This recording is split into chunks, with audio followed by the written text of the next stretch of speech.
Imagine standing in a crowded room, the hum of conversation buzzing around you like a hive of restless bees, and suddenly, a familiar face approaches. You know this person. You know they have a golden retriever named Buster. You know they recently vacationed in the Azores, and you can even remember the exact shade of blue they wore to that wedding last summer. But as they get closer, and the moment for a greeting arrives, a cold, hollow silence opens up in your mind where their name should be. It is the ultimate social blue screen of death. You aren't suffering from early onset dementia, and you aren't necessarily a bad person, but in that moment, you feel like a total jerk. You aren't forgetful, you are just psychologically selective, and honestly, it is probably a compliment to your brain's efficiency, even if it makes you look like a self-absorbed villain.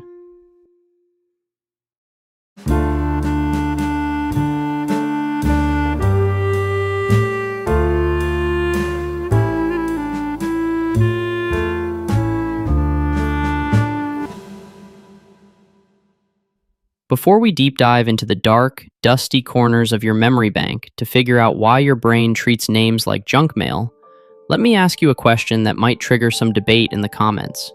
When someone forgets your name, do you take it as a personal insult? Or do you secretly feel a bit of relief knowing you aren't that memorable to them? I genuinely want to know because I read and reply to all the comments, and seeing your perspectives always gives me a fresh look at how we navigate these social glitches. Also, if you find yourself relating to this mental struggle, hitting that like button really makes my day and puts a massive smile on my face. It lets me know I'm not the only one walking around calling everyone chief or buddy to hide my internal panic. As Dale Carnegie once famously said, "A person's name is to that person the sweetest and most important sound in any language. It is the verbal key that unlocks intimacy and respect."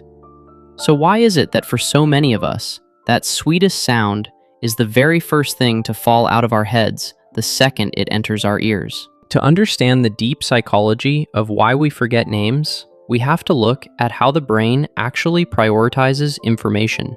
Your brain is not a high-definition video recorder.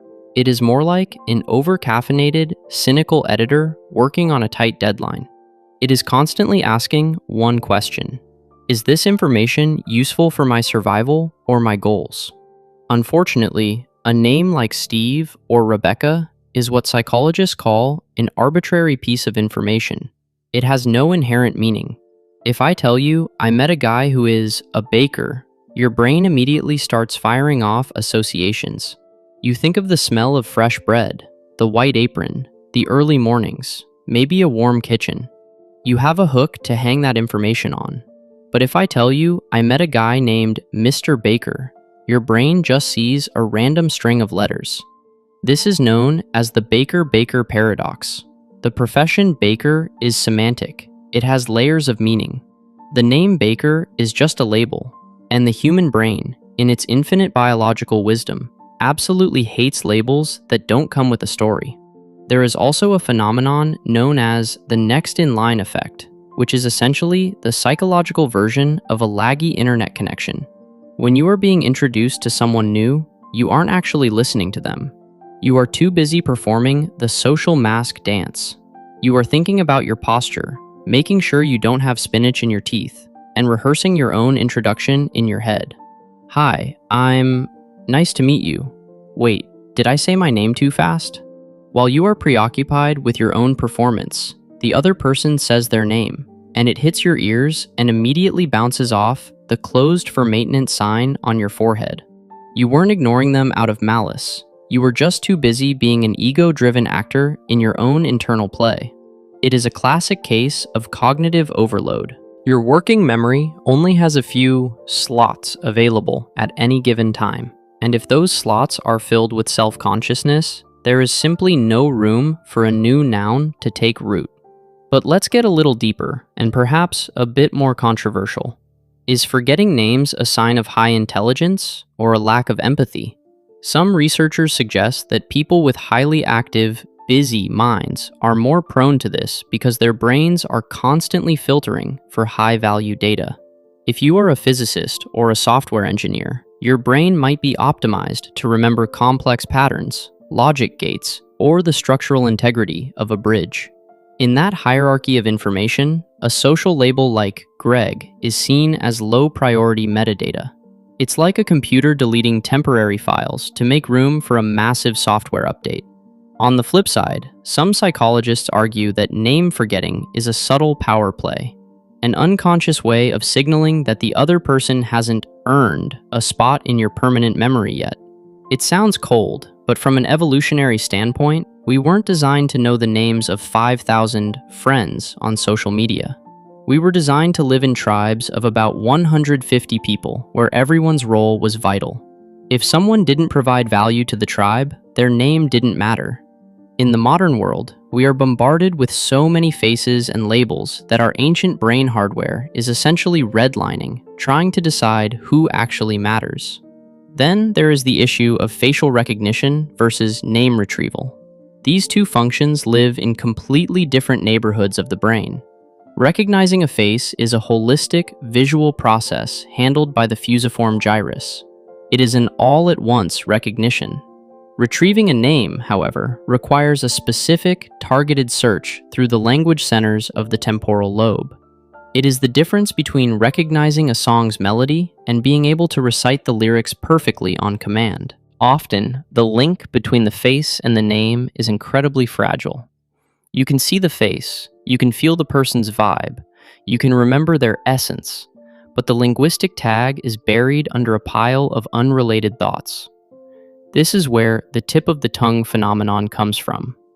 You know the information is there, you can almost taste it, but the neural pathway to get to it is blocked by a fallen tree of unrelated associations. Have you ever noticed that you never forget the name of someone you truly dislike or someone you are deeply attracted to? That is the amygdala at work. The amygdala is the brain's emotional thermostat. When an encounter is charged with high emotion, whether it's the fear of a rival or the rush of a crush, the brain releases neurochemicals like dopamine and norepinephrine that act like a save button on a video game. It tells the brain, this person is significant. Log this data immediately. If you are forgetting someone's name, it might be a boring, harsh truth. They just didn't spark enough of an emotional chemical reaction in you to trigger the long-term storage process.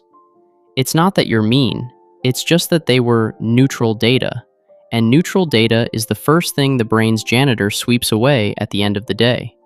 We also have to talk about the digital lobotomy we are all undergoing.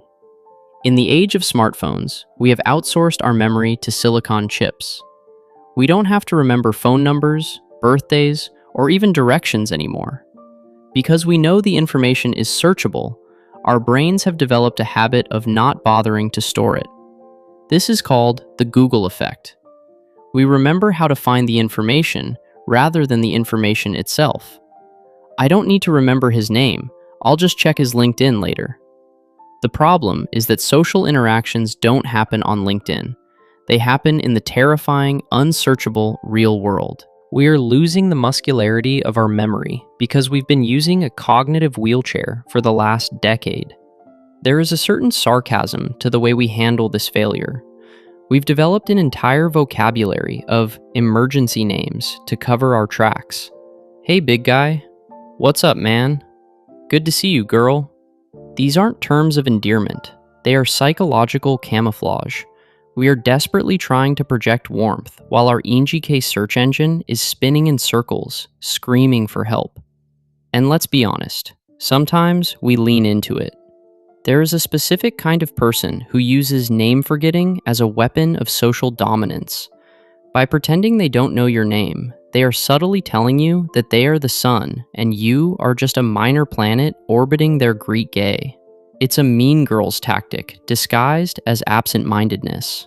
If you've ever been on the receiving end of that, you know exactly how much it stings, which brings us back to that Dale Carnegie quote. When someone gets your name right, it feels like they've seen your soul. When they get it wrong, or forget it entirely, it feels like they've erased your existence. So, how do we fix this glitch? Or should we even want to? From a deep psychological perspective, remembering a name requires an act of intentional presence. It requires you to stop being the star of your own movie for 5 seconds and actually look at the person in front of you. One of the best tricks is to associate the name with a vivid, ridiculous image. If you meet a guy named Bill, don't just think, Bill. Imagine him covered in dollar bills, swimming in a giant pile of cash, like Scrooge McDuck. The more absurd and visual the association, the more likely the brain is to keep it. The brain loves weirdness. It hates the mundane. If you treat a person like a mundane data point, they will be deleted. If you treat them like a vibrant, strange, and unique entity, their name will stick like glue. But maybe there is a silver lining to being a name forgetter. It often means you are a big picture person. You are someone who values the connection, the conversation, and the feeling of an interaction over the formal labels that society insists on. You might not remember that her name is Sarah, but you remember that she told you her father used to take her fishing on Sunday mornings, and that she loves the smell of old books. Is that really a failure? Or is it a more profound form of remembering? We live in a world obsessed with tags, categories, and titles. But perhaps the people who forget names are the ones who are actually looking at the human being behind the label. They are connecting with the isness of the person, rather than the call me this-ness. Of course, that's a very poetic way to excuse ourselves for being socially awkward. In reality, it's a mix of anxiety, cognitive filtering, and the biological limits of our ancient hardware. We are walking around with 10,000-year-old brains, trying to navigate a world where we meet more people in a week than our ancestors met in a lifetime. It's okay to glitch. It's okay to forget. The next time you find yourself staring at a familiar face and drawing a total blank, maybe just be honest. Say, I am having a total brain fade, and your name has temporarily escaped me, but I remember exactly what we talked about last time. It's vulnerable, it's human, and ironically, it's often more memorable than if you had gotten the name right in the first place. As we wrap this up, I want to remind you that your value isn't tied to how many names you can recall in a split second. You are a complex, multi-layered consciousness, and if your brain decides to prioritize a sunset or a brilliant idea over a label like Kevin, that is just part of the beautiful, messy architecture of being you. I really enjoy hearing your stories about these social mishaps. What was the most embarrassing moment where you forgot someone's name? Did you try to fake it, or did you just own up to it? Drop your story in the comments. I'll be there reading and replying to every single one. And if this deep dive gave you a little more peace of mind about your own mental junk folder, don't forget to hit that like button. It really does make my day and keeps me motivated to keep exploring these psychological rabbit holes with you. Until next time, stay curious, stay present, and don't worry, I probably forgot your name too, but I definitely remember your vibe.